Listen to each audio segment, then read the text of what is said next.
கதை சரம் நேயர்களுக்கு அன்பான வரவேற்புகள்.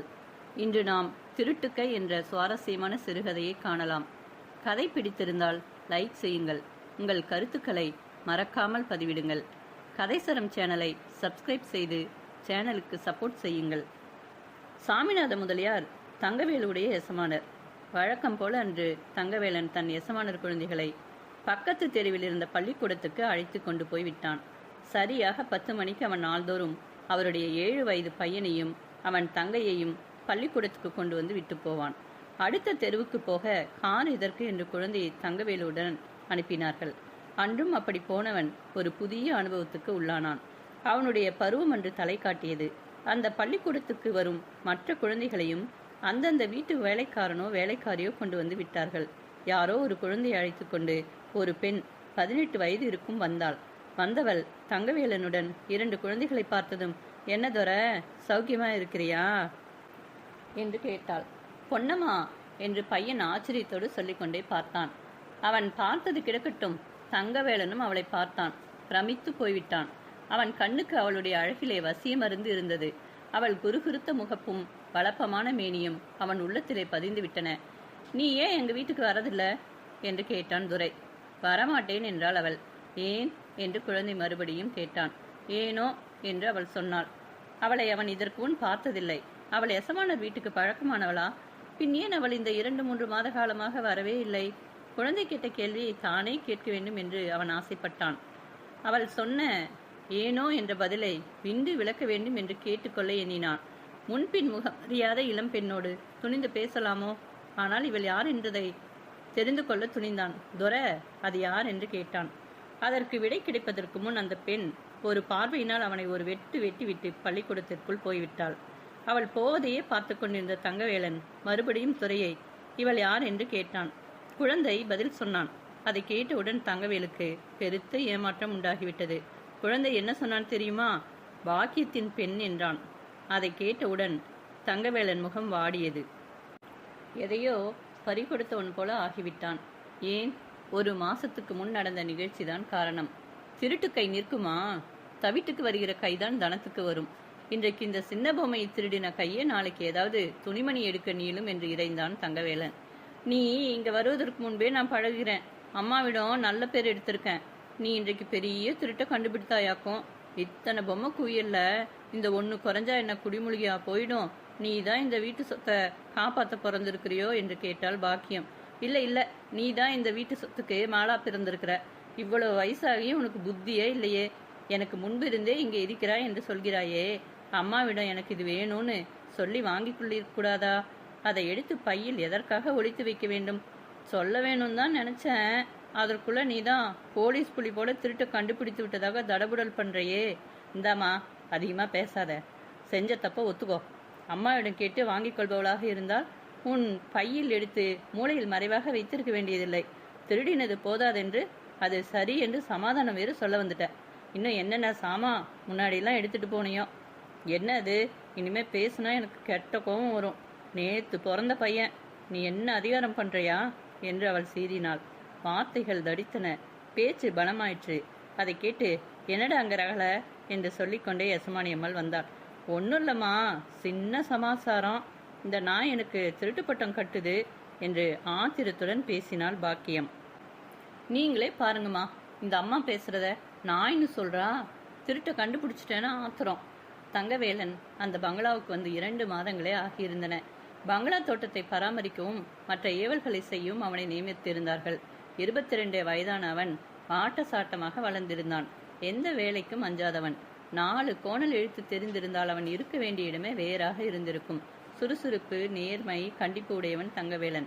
அந்த 2 மாதத்தில் அவன் ஐயாவினுடைய அபிமானத்தை பெற்றான். எசமானி அம்மாளும் எடுத்ததற்கெல்லாம் அவனைத்தான் கூப்பிடுவாள். அந்த வீட்டிலேயே சாப்பிட்டு கொண்டு அங்கேயே தங்கினான். அவனுக்கு தாய் தகப்பன் யாரும் இல்லையாம். பாக்கியம் 1 வருஷ காலமாக அந்த வீட்டில் வேலை செய்கிறாள். நல்லவள்தான், ஏதோ இன்று போதாத காலம். அவள் மனசுக்குள் சனி பகவான் புகுந்தான். அவள் கையை நீள செய்தான். நவராத்திரி முடிந்துவிட்டது. அந்த பங்களாவில் கொலு வைத்திருந்தார்கள். அன்றைக்கு அதை களைத்து எல்லாவற்றையும் பெட்டியில் எடுத்து வைத்தார்கள். அப்படி எடுத்து வைத்த போது ஒருவரும் இல்லாத சமயம் பார்த்து பாக்கியம் ஒரு பொம்மை எடுத்து தான் கொண்டு வந்திருந்த பழப்பையில் போட்டு ஒரு மூலையில் பத்திரப்படுத்தினாள். இதை எப்படியோ தங்கவேலன் தெரிந்து கொண்டு விட்டான். அவளை தனியே அழைத்து கேட்டான். அவள் பணிந்து போகவில்லை. திருடினவள் வீராப்புடன் பேசுவதைக் கண்டு அவனுக்கு கோபமாக வந்தது. கடைசியில் எசமானி அம்மாளுக்கே விஷயம் தெரிந்துவிட்டது. ஏண்டி பாக்கியம், அவன் சொல்ற மாதிரி உனக்கு வயசாச்சு, புத்தி இல்லையா?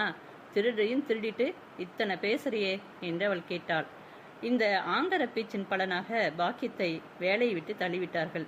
கையும் வாயும் படைத்த உனக்கு நமக்கும் இனி சரிபடாது என்று எஜமானி அம்மாள் கண்டிப்பாக சொல்லிவிட்டாள். பாக்கியம் அந்த வீட்டை விட்டு புறப்பட்ட போது, இரு உன்னை விட்டானா பாரு என்று தங்கவேலனை கருவிக்கொண்டே போனாள். ஒரு மாசத்துக்கு முன்னால் நிகழ்ந்த இந்த நிகழ்ச்சி இப்போது நினைவுக்கு வந்தது தங்கவேலனுக்கு. அவளுக்கு இவ்வளவு அழகான மகளா என்று எண்ணினான். ஏன் இருக்கக்கூடாது? ஏன் அவளை கோபித்து கொண்டோம் என்ற இரக்கமும் கூடவே தோன்றிற்று. அவள் வேலையை விட்டு போகாமல் இருந்தால் இந்த பெண்ணை அவன் அடிக்கடி பார்க்கும் சந்தர்ப்பம் கிடைத்திருக்கும். ஏந்தோர இன்னும் உள்ள போகலையா என்று குரல் கேட்டு நிமிர்ந்து பார்த்தான் தங்கவேலன். அவளேதான்.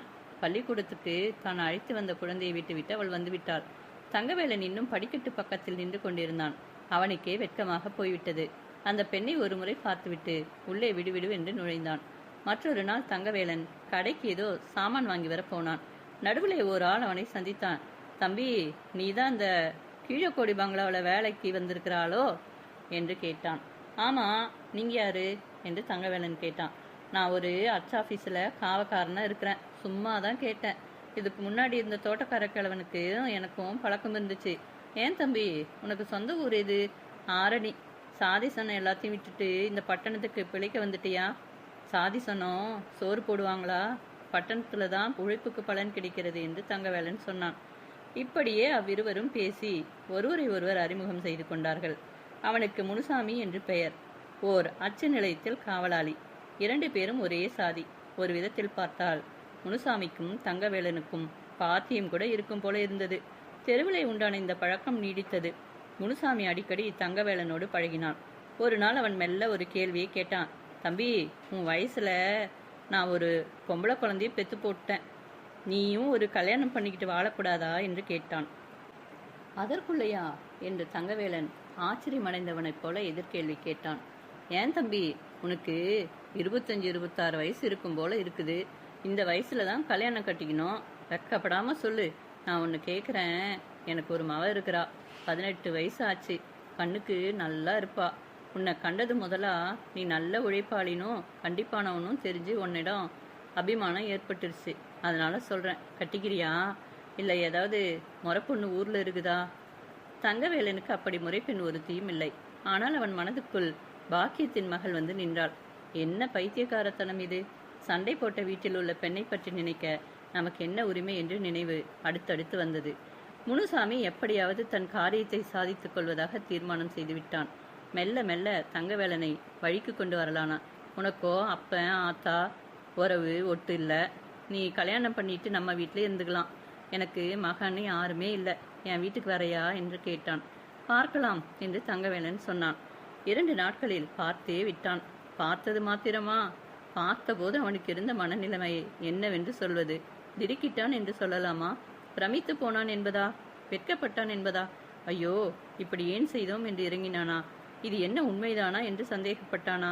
இந்த உணர்ச்சிகள் யாவும் ஒன்றன் பின் ஒன்றாக வந்தன. அவன் உள்ளத்தில் ஒரு பெரும் புயல் அடித்தது. அந்த உணர்ச்சிகள் மாறி மாறி பிரசண்ட மாறுதமாக வீசின என்று சொல்லலாம். அவன் முன்னே நின்றவள் பொன்னம்மாள், பாக்கியத்தின் பெண்ணாகிய பொன்னம்மாள். அவனை கொஞ்ச நேரம் பள்ளிக்கூட வாசலிலே நிற்க வைத்தாளே, அந்த பொன்னம்மாள் தான். ஆனால் வேலையை இழந்தாளே, அவளுடைய மகளாகிய பொன்னம்மாள், திருட்டு கையால் வளர்க்க பெற்ற பொன்னம்மாள். இவளா இவள் மகள்? நீங்கள் மேலே பேச முடியாமல் அசடு வழியே விழித்தான் தங்கவேலன். நீ நினைக்கிறது தெரியும் தம்பி. பாக்கியத்தோட சண்டை போட்டது, எஸ்மானி அம்மா அவளை வேலையை விட்டு தள்ளினது நன்றாக தெரியும் தம்பி. அதை பற்றி தானே நீ யோசிக்கிறார்? இல்லை, மறுபடியும் அவன் என்னவோ மாதிரி என்றான். அதெல்லாம் மறந்துடு தம்பி. அவ பண்ணது தப்பு தான். அதற்கு இது பிராய்ச்சித்தம்னு வச்சுக்கோயேன் என்று சிரித்தான் முனுசாமி. கல்யாணம் நடந்து விட்டது. அவர் முகத்தில் நான் எப்படி விழிக்கிறது, நான் எப்படி பேசுவது என்று கேட்ட பாக்கியத்திற்கு, நீ அவன் முன்னால் நின்று பேச வேணாம், மாமியாக்காரி பேசாம மரியாதையோடு இருக்கிறது தான் நியாயம் என்று சொன்னான் முனுசாமி. பங்களாவிலே ஒரு மூலையில் குடிசை போட்டுக்கொண்டு இல்லற வாழ்க்கையை தொடங்கினான் தங்கவேலன். முனுசாமி எப்படி விரோதத்தை மறந்து தனக்கு பெண் கொடுக்க முன் வந்தான் என்ற புதிரை அவனால் விடுவிக்கவே முடியவில்லை. அவனையே கேட்டு விடலாம் என்று கூட சில சமயம் தோன்றியது. ஆனால் அவன் கேட்கவில்லை. பொன்னம்மா தான் இருக்கிறாளே, அவளை கேட்டு தெரிந்து கொள்ளலாம் என்று பொறுத்திருந்தான். குடியும் குடித்தனமுமாக மனைவியோடு வாழத் தொடங்கிய அன்றே அவன் அவளை கேட்டு ரகசியத்தை தெரிந்து கொண்டான். அது ஒரு பெரிய கதை என்று பீடிகை போட்டுக்கொண்டு அவள் ஆரம்பித்தாள். நடந்தது இதுதான். வேலையை விட்டுவிட்டு ஆத்திரத்தோடு வீட்டுக்கு போனால் பாக்கியம். அன்று மாலை முனுசாமி வீட்டுக்கு வந்தான். வந்தவுடன் அந்த பயலுக்கு சரியானபடி புத்தி புகட்ட வேண்டும் என்று அவனிடம் சொன்னாள். அவன் நடந்ததை கேட்டான். ஆனால் கோபம் அடையவில்லை. உனக்கு வேலை போய்விட்டது என்று கோபம் வருகிறதா? நீ பண்ணினது தப்புதான் என்று எனக்கு தோன்றுகிறது. தப்பு செய்தது நீயாக இருக்க அவனை கோபிக்கிறதில் பிரயோசனம் என்ன என்று கேட்டாள். நீங்களும் அந்த பயலோடு சேர்ந்துக்கிட்டீங்களா என்று ஆத்திரம் பொங்க கேட்டாள் பாக்கியம். இந்தா வீண் ஆத்திரம் வேணாம், உன் சமாசாரம் இருக்கட்டும், நான் சொல்ற சந்தோஷ சமாசாரத்தை கேளு. என்ன புதையலா கிடைச்சிருக்குது என்று கோபத்தோடு பேசினாள் அவள். நிதானமாக கேட்டால் சொல்கிறேன். எனக்கு 5 ரூபா சம்பளம் உயர்த்திருக்கிறாங்க. எங்கள் ஆஃபீஸில் ஒரு பைண்டர் இருக்கிறான். அவன் புத்தகத்தை திருடிக்கிட்டே வந்தான். அதை நான் கண்டுபிடிச்சி அஸ்மாங்கிட்ட சொன்னேன். அவனை வேலையை விட்டே நிறுத்திட்டாங்க. எனக்கு சம்பளம் கூட்டி போட்டாங்க. அதுதான் அப்படி பேசுகிறீங்களா என்று அவள் கோபம் குறையாமல் கேட்டாள். அவள் அடிபட்ட புலி போல சீறினாள். தன் கணவனுடைய நேர்மையை நினைத்து பார்க்கவில்லை. அவனுக்கு சம்பள உயர்வு கிடைத்ததை அவள் காதில் வாங்கிக் கொள்ளவும் இல்லை. தனக்கு திருட்டு பட்டம் கட்டி ஓட்டியவனுக்கு தண்டனை கொடுக்க வேண்டும் என்ற உணர்வே மேலோங்கி நின்றது. முனுசாமிக்கு இப்போது கோபம் வந்தது. உனக்கு இப்போது ஒன்றும் விளங்காது. திருட்டு தொழில் கேவலம். நான் ஆஃபீஸில் ஒரு திருடனை கண்டுபிடிச்சேன். வீட்டில் ஒரு திருடியை கூடவே வச்சிட்ருக்கிறேன். அங்கே எனக்கு சம்பள உயர்வு கிடைத்திருக்கிறது. இங்கே எனக்கு வசவு கிடைக்குது. நீ புத்தியிடம் தான் பேசுறியா? பேச்சு வளர்ந்தது. முனுசாமி வளர்த்தவில்லை. வெளியில் எழுந்து போய்விட்டான். ஒரு வாரம் அவர்கள் இருவரும் பேசவே இல்லை. கணவன் மனைவியருள் இது இயல்புதானே. பிறகு பாக்கியம் தன் பிழையை உணர்ந்தாள். கணவனிடம் நயமாக பேசினாள். தான் செய்ததற்காக அழுதாள். ஆத்திரத்தில் ஒன்றுமே புரியல, தெரியல. உங்களுக்கு உங்களுடைய நேர்மையினால் 5 ரூபா வசந்துச்சு. எனக்கு என் திருட்டுத்தனத்தால் வேலையே போச்சு. நான் பொல்லாதவ, உங்கள் அருமையை தெரிஞ்சு கொள்ளாத பேய் என்று சொல்லி வருந்தினாள். அவள் வேறு வீட்டை பிடித்து கொண்டு வேலை செய்ய தொடங்கினாள். அந்த வீட்டு குழந்தையை தான் பொன்னம்மா என்று பள்ளிக்கூடத்துக்கு அழைத்து வந்தாள். இந்த கதையை கேட்டான் தங்கவேலன். உன்னுடைய அம்மா மனசு மாறினதைத்தானே சொன்னாய். உன் அப்பா என் மேல வலை எதுக்காக வீசினார், ஏன் என்று கேட்டான். அதுவா, என் அப்பாவே சொன்னார். அதையும் சொல்கிறேன் என்று அந்த வரலாற்றையும் சொன்னாள் பொன்னம்மா. திருட்டை தான் கண்டுபிடித்தமையால் தனக்கு சம்பள உயர்வு கிடைத்த நினைவோடு தங்கவேலன் செய்கையை நினைத்தபோது முனுசாமிக்கு அந்த இளைஞனிடம் மதிப்பு உண்டாயிற்று. ஒரு நாள் அவன் அந்த பங்களாவின் வாசலில் நின்று தங்கவேலனை பார்த்தான். அப்போது தங்கவேலன் தோட்டத்தில் ஒரு பாத்தியை வெட்டி கொண்டிருந்தான். உடம்பில் வேர்வை வழிய அவன் உழைப்பில் ஈடுபட்டிருந்த போது முனுசாமி கவனித்தான். அந்த கோலத்தில் அவனுடைய சுறுசுறுப்பும் உடல்வன்மையும் உழைப்பும் முனுசாமிக்கு புலப்பட்டன. அவனிடம் பின்னும் மதிப்பு உண்டாயிற்று. அதற்கு பிறகுதான் மெல்ல மெல்ல அவனை சிநேகிதம் செய்து கொண்டான். அவன் மனைவியிடமும் தங்கவேலனை பற்றி உயர்வாக பேசி தன் எண்ணத்திற்கு சம்மதிக்க செய்தான். அதெல்லாம் சரிதான். அன்னைக்கு பள்ளிக்கூடத்து வாசல்ல அது ஏனோன்னு சொல்லிட்டு ஓடினாயே, அப்போது என்னை பார்த்தாயோ என்று பழங்கதையை சொன்ன பொன்னம்மாவை கேட்டான் தங்கவேலன். நீங்கள் தான் வெக்கங்கெட்டு போய் என்னை வீழ்ச்சி பார்த்தீங்களே, வயசு பொண்ணு அப்படி பார்க்கலாமா? அதுக்கு பயந்துக்கிட்டு தான் நான் ஓடினேன். என் மேலே உனக்கு அப்போது கோபம் இல்லையா? நான் எப்போதும் அப்பாவினுடைய கட்சி என்று தன் வழியை சுற்றினாள் அந்த மடமங்கை. யசமானி அம்மாள் அவனை தனியாக சந்தித்த போது வேடிக்கையாக கேட்டாள். ஏண்டா தங்கவேலு, திருட்டு கைன்னு சொல்லி வேலையை விட்டு தள்ளினவள் மகளை கட்டிக்கிட்டியே, உனக்கு வெக்கமா இல்லை? திருடி மக திருடியா இருக்க மாட்டாளா? யசமானி அம்மாளுக்கு பிரியமான வேலைக்காரன் அவன். அந்த அபிமானத்திலே தான் அவள் அப்படி வேடிக்கையாக கேட்டாள். அதற்கு தங்கவேலன், ஆமாம்மா, இவளும் பெரிய திருடிதான் என்றான். என்ன, எதை திருடினாள்? என் மனசை என்று சொல்லி தங்கவேலன் சிரித்தான்.